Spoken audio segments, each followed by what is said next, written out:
My textbooks in medical school described the brain as like a computer, it's like the hardware, and the mind was like the software. But I had patients who were missing major parts of their brains, who were perfectly normal people. It's as if you have a laptop and it works perfectly, and then you open it up and you find out that your hard drive is like 2/3 missing. Then how does my laptop work? It's a perplexing question. Dr. Michael Egnor is a professor of neurosurgery at Stony Brook University and author of The Immortal Mind. I began seeing in my career patients that didn't fit the materialist picture. So where do our thoughts come from? What exactly is controlled by the neurons and processes in our brain, and what is not? And what do near-death experiences tell us? She said, I watched the whole surgery. She described the music they were playing in the operating room while she was brain dead. The existence of the human soul is completely consistent with the best modern neuroscience. This is American Thought Leaders, and I'm Yanya Kellick. Michael Egnor, such a pleasure to have you on American Thought Leaders. It's a pleasure to be here. Thank you. So many of us believe, even those of us who are religious, that our consciousness sits in the brain and it's a product of these perhaps electrical impulses, neurological connections that are happening in the brain. But you contend that something else is going on. And just, briefly explain to me that argument. We're going to dig into it, of course, a lot further in a moment. We're not the first people to ask this question, to delve into this. There was a neurosurgeon and a neuroscientist named Wilder Penfield back in the early 20th century, who was really the greatest neuroscientist in the neurosurgical profession. And he began his career as a materialist. He believed that everything came from the brain. But he asked this question earlier in his career. He asked, does the brain explain the mind completely? And he sought the answer to that question through 40 years of clinical experience and research. And at the end of his career, he wrote a book called Mystery of the Mind. And he said the answer to that question is no, the brain does not explain the mind completely. There's an aspect of the mind that is not from the brain. And I've had a similar experience, and it was kind of a eureka moment when I was thinking that. And I read his book, and I realized that he had the same insight that I was having. So no, the brain does not explain the mind completely. It explains some parts of the mind, but not all parts of the mind. Separate the brain and the mind for me from a neuroscientist's perspective. The brain is an organ, just like the heart, the lungs, the kidney, things like that. It does organ things. The organ things it does is that it makes action potentials, electrical impulses in nerves. It makes neurotransmitters, chemicals that affect our mood and so on. What we call the mind nowadays is simply various powers of the soul. The soul is all the things in us that make us alive. It's not a ghosty thing. It's not like this translucent thing that you can look through. The soul is just what makes us living human beings. Our heartbeat, our breathing, our metabolism, our thinking, our talking, all that stuff. And our soul gives us various powers, various abilities to do things. It gives us an ability to move and to have memories and to have sensations and to have emotions. It also gives us a power to use reason and free will. The brain specifically causes our movements, our memories, our emotions, our perceptions. They come from the brain. That's organ things the brain does. But the brain doesn't cause reason and free will. The brain allows us to express our reason and express our free will by talking, by writing, by things like that. But reason and free will are not material powers of the soul. So they're powers of us, but they're not powers of the brain. How can you tell? There are several ways of figuring out whether an organ does something. One way is to stimulate the organ and get it to do it, so you can prove it does it. The other way is to inhibit the organ from doing it and prove that when the organ's inhibited, it doesn't happen. Well, that can happen with the brain. While it is true that if you suppress the brain, we can't use reason and free will very well. If you get hit on the head with a baseball bat, your reasoning and your free will is going to be a little messed up for a while.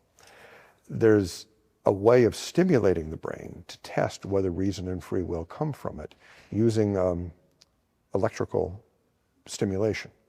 And there are different kinds of electrical stimulation. One kind of electrical stimulation is seizures. There have been probably 250 million seizures in human beings over the past 200 years, if you just look at the incidence of seizures in the world population. And there's never been a recorded case of a seizure causing someone to express reason or free will. That is, there are no mathematics seizures, there's no logic seizures, there's no moral seizures. And that's odd, because a lot of our mental content, a lot of the stuff we do every day in our thinking involves reason and free will, but it never ever shows up when a seizure focus sparks brain activity. Another way is for a doctor to actually stimulate the brain directly, kind of like a seizure would do, only in a controlled circumstance.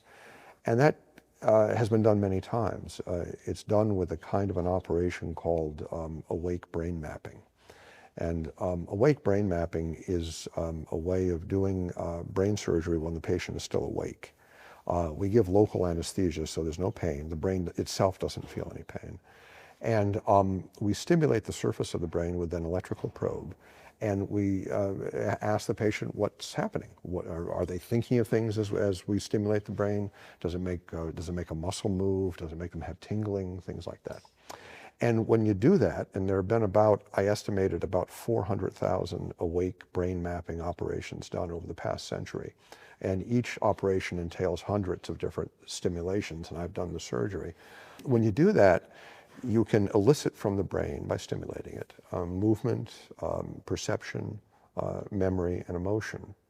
But you can never elicit reason or free will. So it's perfectly reasonable to infer that reason and free will don't naturally come from the brain, because you can't make the brain do it.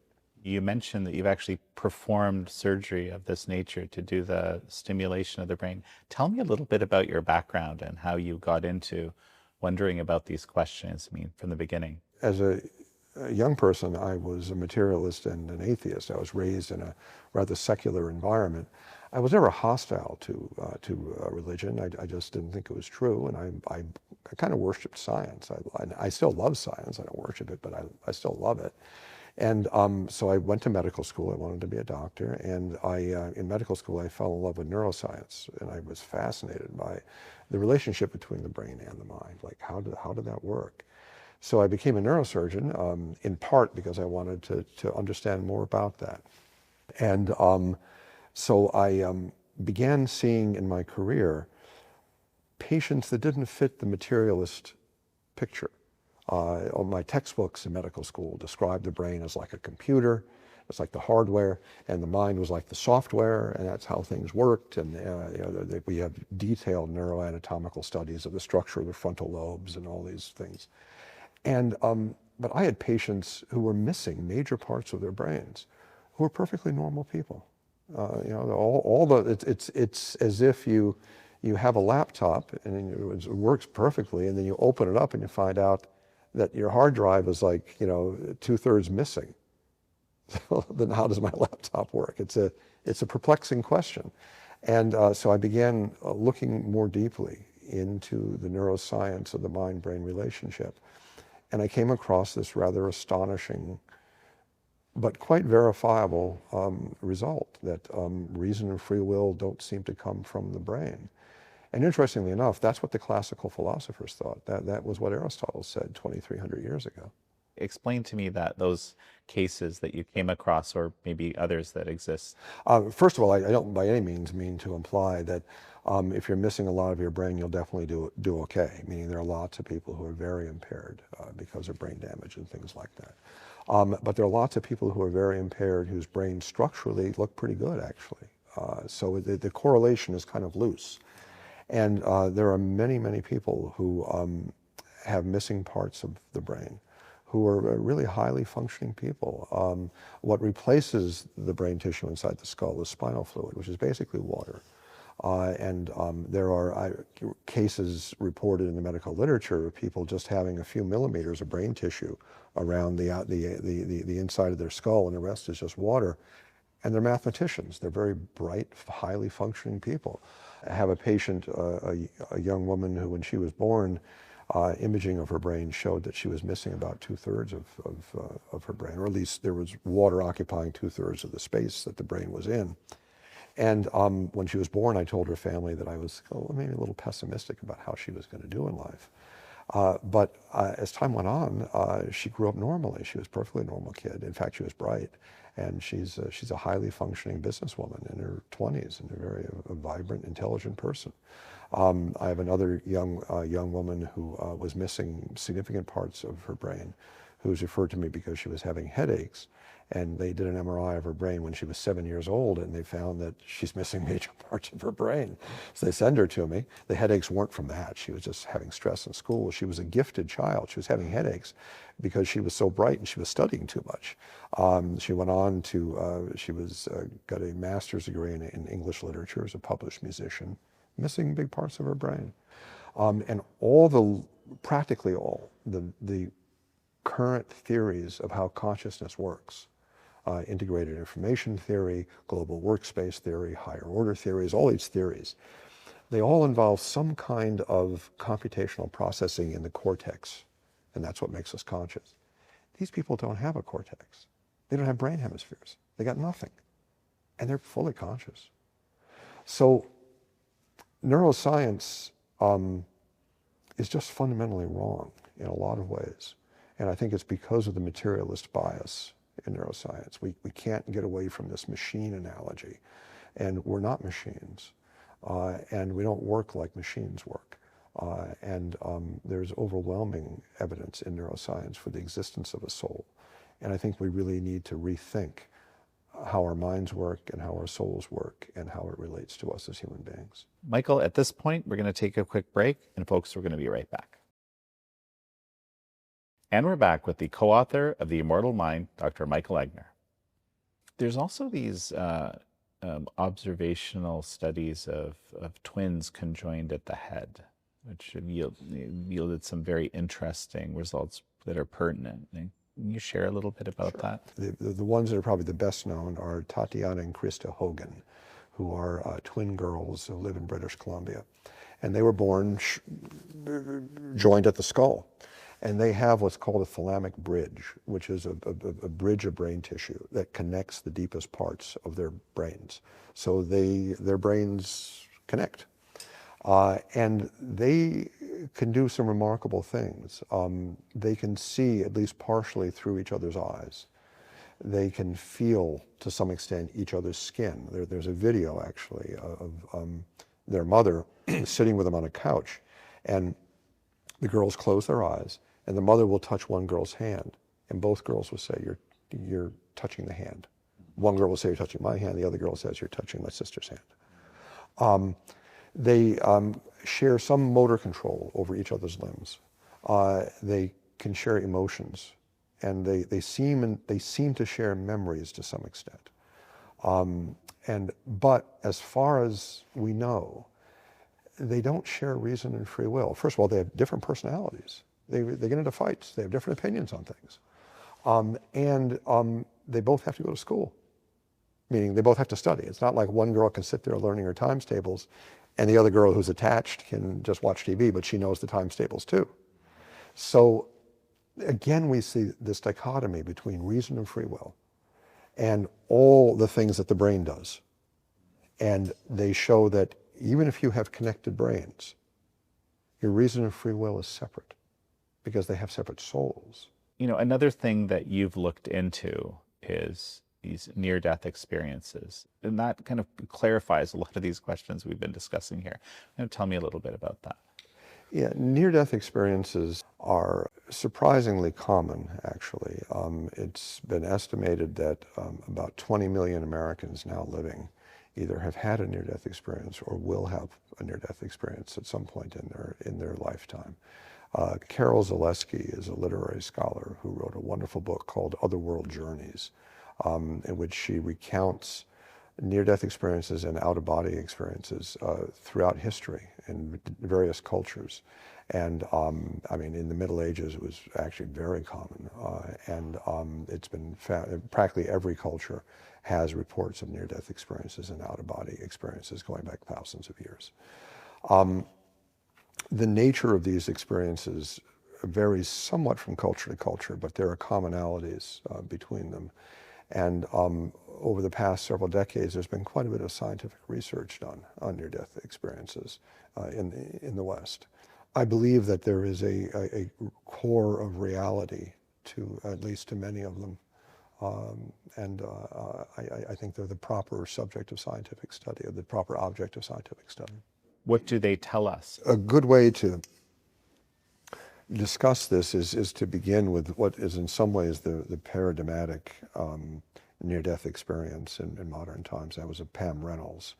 And then I can talk about the implications of that. Pam Reynolds was a woman who, in her mid-30s, was found to have an aneurysm at a major blood vessel at the base of her brain. The aneurysm at the time, this was in the 1991, was inoperable through ordinary means, and she would die soon from rupture of the aneurysm. She came to Phoenix, as it turns out, to Dr. Robert Spetzler, who is a neurosurgeon here in Phoenix, who was the world's expert in aneurysms. And he had an operation he called a standstill procedure, which was a very radical procedure for treating certain kinds of aneurysms. The process of reconstructing the artery could not be done while it had blood flowing through it. So there had to be some way to stop the blood flowing through it. But if you stop the blood flowing through it, you die. So what Spetzler worked out was an operation, and he did it a number of times and on Reynolds and other patients, and it was quite successful, where he would put them under anesthesia, open their head, expose the region of the aneurysm, cool their body down to about 60 degrees Fahrenheit, put them on a heart-lung machine, stop their heart, raise the head of the bed, drain the blood out of their brain, and he had about 30 minutes to rebuild the artery. So we could open the artery, the person was as dead as it gets, and he could then rebuild the artery, and then once the artery was rebuilt, he would then restart their heart, then put them back in a heart-lung machine, restart their heart, warm their body back up, close the operation. And so we did this with her. During the process, she was heavily monitored, meaning that they had to make sure that her brain was dead, because that actually protected her brain when it was cooled down and everything was stopped, which gave him more time to operate. And after her surgery, and she made an excellent recovery, the aneurysm was fixed, she said, I watched the whole surgery. So he said, you couldn't have watched the whole surgery. You were brain dead, you were under surgical drapes. No. So she then told him all about the surgery, the details she saw. She said that what happened was, when her heart stopped, she was a musician. She said she heard a natural D, was the way she described it. It was like a hum. And then all of a sudden she felt that she popped out of her body. And she could see her body, and she could see the room. And she said she went up to the ceiling, and she could see everyone there. She could see Spetzler, she could see the instrument, she could see herself, all the other people there. And then she hovered over his shoulder and watched him operate on her. And she described his instruments to him in some detail, in things that she could not have known unless she was the surgeon in the operating room. That is, there were details of the structure of the instruments. He had custom-made instruments. And she described conversations that he had, word by word, that he was talking about. She described issues that arose during the surgery and conversations between doctors. She described the music they were playing in the operating room while she was brain dead. She said that while she was watching, she then saw a tunnel, and she felt herself being pulled down the tunnel. So it was this very pleasant feeling. It wasn't like she was being dragged. And at the other end of the tunnel, she saw this beautiful world, and she saw, I think it was her grandparents who had passed away. And her grandparents told her that it wasn't her time yet, and that she had children to raise, and she had to go back. So she went back down the tunnel, and she went back into her body, and when her heart restarted. And she said it was like diving into ice water. She said it was extremely unpleasant, which, yeah, it was 60 degrees. It was very cold, actually.